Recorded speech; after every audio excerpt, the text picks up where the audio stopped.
L'île des esclaves de Marivaux, c'est la pièce la plus connue pratiquement de Marivaux, en tout cas la plus lue, la plus étudiée au lycée, et ce depuis des décennies.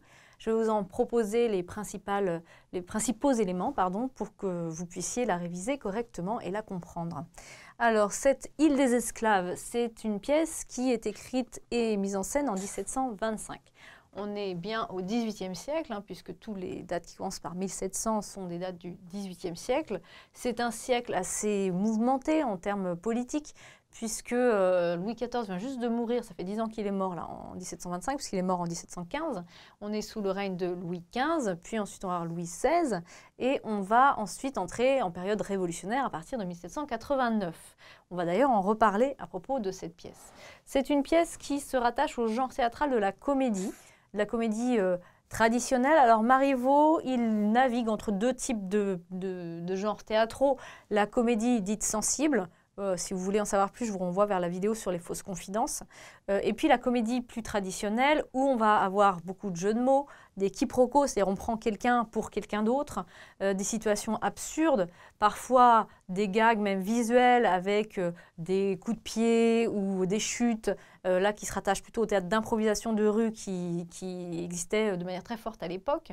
Donc on a un comique qui se déploie vraiment sur tous les types de rires, tous les types d'humour. Et puis c'est aussi une comédie dans le sens où ça va bien finir. La comédie, elle se définit à l'Antiquité d'abord par le fait d'avoir une issue heureuse. Donc ça va être le cas aussi ici pour l'île des esclaves. Le mouvement auquel se rattache l'île des esclaves n'est pas très facile à identifier. Je vous en propose un, à défaut de pouvoir en donner quelque chose de vraiment caractérisé. Ça se rattache au genre de la comédie, enfin au mouvement de la comédie italienne, c'est quoi? C'est pas tout à fait la commedia dell'arte, vous avez peut-être entendu déjà parler de ça, ou peut-être que quand je vous dis commedia dell'arte, vous voyez les masques, par exemple Arlequin avec son habit multicolore, ou Pierrot et Colombine, tout ça c'est des personnages de la commedia dell'arte. C'était des personnages italiens, donc sur le théâtre italien, principalement sans parole. En tout cas en France, longtemps ils ont joué sans parole, et ces acteurs italiens, pour certains, sont venus en France jouer dans les grandes villes. On leur a interdit de parler et donc ils ont fait du mime à ce moment-là. Et ces comédiens italiens, ils sont encore très très présents au XVIIIe siècle, ils sont arrivés plutôt au XVIIe, et Marivaux les a connus, il a travaillé avec eux, et c'est à partir aussi de leur art de l'improvisation, de la grimace, du mime, et d'une manière de rebondir sur des mots qu'il a écrit un certain nombre de pièces, ces pièces les plus comiques, dont l'île des esclaves. Vous allez voir le lien après dans le pitch de la pièce. Alors cet auteur, Marivaux, ce n'est pas son vrai nom c'est Pierre Carlet. Il n'était pas seulement dramaturge, il n'a pas seulement écrit pour le théâtre, il a aussi écrit des romans, il a aussi écrit pour les journaux. C'est vraiment l'explosion au XVIIIe siècle de la presse et des journaux en général. Et alors vous voyez qu'il a fait beaucoup de choses, il a donc réussi à vivre de sa plume. Il en avait d'ailleurs besoin puisqu'il avait eu une fortune mais qu'il l'avait perdue puisqu'il avait fait faillite à un moment. Et à partir de ce moment-là, il a vécu en travaillant, à savoir en travaillant, en écrivant, en publiant et en représentant des pièces. En faisant représenter plutôt des pièces. Alors, de quoi parle cette pièce-là, de l'île des esclaves? Eh bien, on va avoir, au tout début, c'est la scène d'exposition, deux personnages, Arlequin et Iphicrate. Donc déjà là, Arlequin, ça doit vous faire tilt, je vous en ai parlé tout à l'heure, je vais revenir dessus. Arlequin et Iphicrate, ils échouent sur une île. C'est-à-dire quoi? C'est-à-dire qu'ils étaient sur un bateau, le bateau a fait naufrage, et hop, ils arrivent sur une île, pas vraiment déserte, mais isolée, où les rôles sociaux sont inversés. Qu'est-ce que ça veut dire? C'est-à-dire qu'on est dans une société où il y a des maîtres et des esclaves, des nobles et des domestiques. Là, on parle vraiment de maîtres et d'esclaves, en référence plutôt à l'Antiquité.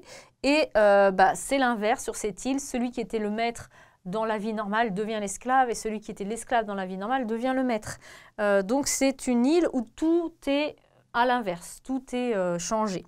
Et donc Arlequin, d'habitude, vous avez deviné, c'est plutôt le valet, c'est plutôt l'esclave, et Iphicrate, c'est son maître, normalement. Et bien là, ça va être changé. Iphicrate va devenir l'esclave et Arlequin va devenir le maître. Donc c'est la situation de départ.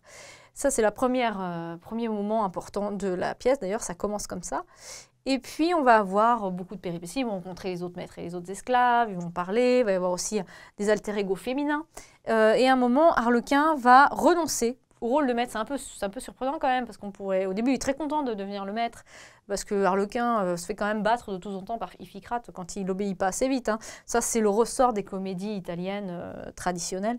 Le coup de bâton, le coup de pied sur Harlequin. Finalement, il va renoncer au rôle de maître, alors que ça pouvait l'avantager.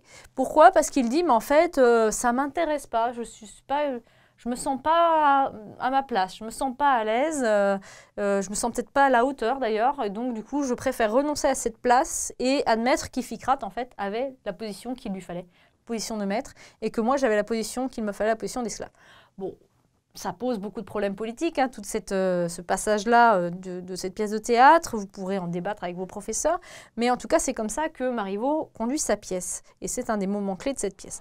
Les thèmes importants, du coup, qui sont abordés. Alors d'abord, cette inversion des rôles. Alors le terme là important, qui peut faire un peu peur, c'est carnavalesque. Vous reconnaissez carnaval dedans. Hein. Le carnaval, c'est la fête où tout le monde peut se déguiser comme il veut. Et donc ce carnaval... Dans le théâtre et dans la littérature, c'est une inversion totale des rôles où les grands deviennent petits, les petits deviennent grands. Et c'est exactement ce qui se passe dans cette pièce. Donc, plus rien n'a le sens de d'habitude, tout est changé. Et puis l'autre thème important, c'est le thème pré-révolutionnaire, parce qu'on est en 1725, on est une soixantaine d'années avant la Révolution, et on est à une période où on remet beaucoup en question la place de chacun dans la société, en disant pourquoi est-ce qu'un tel est domestique et un tel autre est noble et un tel autre est bourgeois, etc. etc. Est-ce que c'est vraiment juste? Est-ce que c'est lié au mérite? Est-ce que c'est... On sait bien que c'est plutôt lié à la naissance, hein, donc pas vraiment au mérite, mais pourquoi est-ce qu'on n'a pas une société qui serait basée sur le mérite? Des questions finalement politiques, philosophiques, qui se posent à l'époque et qui transparaissent dans cette pièce. La citation que je vous ai extraite et que je vous propose de retenir, c'est celle-ci. « La différence des conditions n'est qu'une épreuve que les dieux font sur nous. » Donc là, c'est plutôt une phrase qui se rattache à un idéal révolutionnaire, de dire jusque-là, on avait les nobles, et puis les domestiques, et puis le peuple, etc. C'est ça la différence des conditions, le fait de ne pas être de la même classe sociale. Ce n'est qu'une épreuve, comme quand vous passez une épreuve, un examen, ou quand vous faites un jeu, vous faites passer une épreuve, que les dieux font sur nous. C'est un peu bizarre, les dieux au pluriel, parce qu'a priori, on est une société chrétienne quand même, au temps de Marivaux, donc on serait tenté d'avoir les dieux, enfin le dieu plutôt que Dieu. Mais en fait, cette histoire des maîtres et des esclaves qui sont inversés, c'est une vieille, vieille, vieille histoire qui vient de l'Antiquité. Et donc, il fait référence là à sa source antique, à travers les dieux, à savoir les dieux de la mythologie, en fait, comme dans les tragédies. Donc voilà pour une citation que vous pourrez retenir pour notamment faire des dissertes sur ce sujet. Et puis en bonus, il y a eu une mise en scène de Jean-Luc Lagarce de cette pièce en 1994. Je vous l'indique parce que Jean-Luc Lagarce, c'est un des auteurs qui peut être lu aussi pour le bac de français.